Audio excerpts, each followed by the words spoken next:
ஆமாம், இன்றைக்கி நம்ம என்ன செய்ய போகிறோம்? தட்டை செய்ய போகிறோம். தட்டை செய்கிறதுக்கு என்னென்ன பண்ணணும்?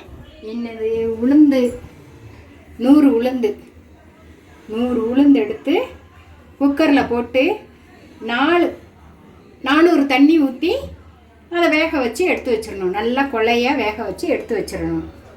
அப்புறமா காஞ்ச மிளகாய் ஒரு 10, 100 உளுந்துக்கு காஞ்ச மிளகாய் நம்ம உரப்பு தேவைக்கு போட்டுக்கிட வேண்டியதான். நான் 10 போட்டிருக்கேன். அதுக்கப்புறம் பூண்டு ஒரு 5-6 பல் போட்டு உப்பும் போட்டு மிக்சியில் அரைச்சி இந்த மாதிரி கொரப்பாக அரைச்சி எடுத்துக்கணும். ஓகேம்மா. இப்போ அரிசி மாவு எவ்வளோம்மா போட்டிருக்கீங்க? அரிசி மாவு 100க்கு 1/2 கிலோ. 100 பர் 1/2 கிலோன்னா நம்ம அளந்து பார்த்தோம்னா 5 மான்படி வரும். காலையிறக்கு அப்படியே வரும். சரிம்மா. இப்போ அதில் என்ன பண்ணணும்?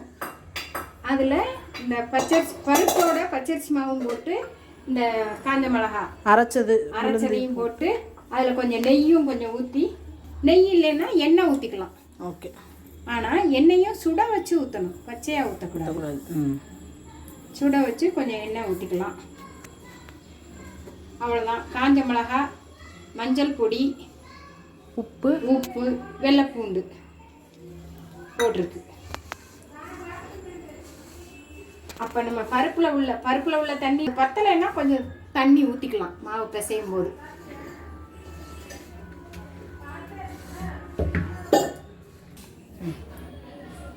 பிசைஞ்சிட்டு இப்போ பிள்ளையார் வச்சுருவேன். அதுக்கப்புறம் சின்ன சின்ன உருண்டையாக இந்த அளவு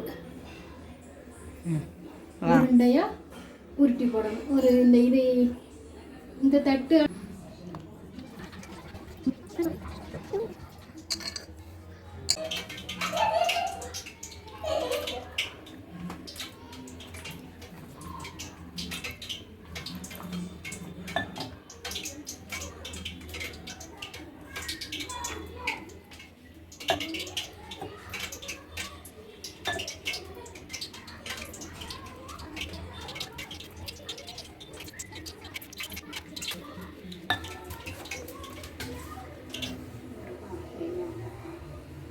பார்த்தியா?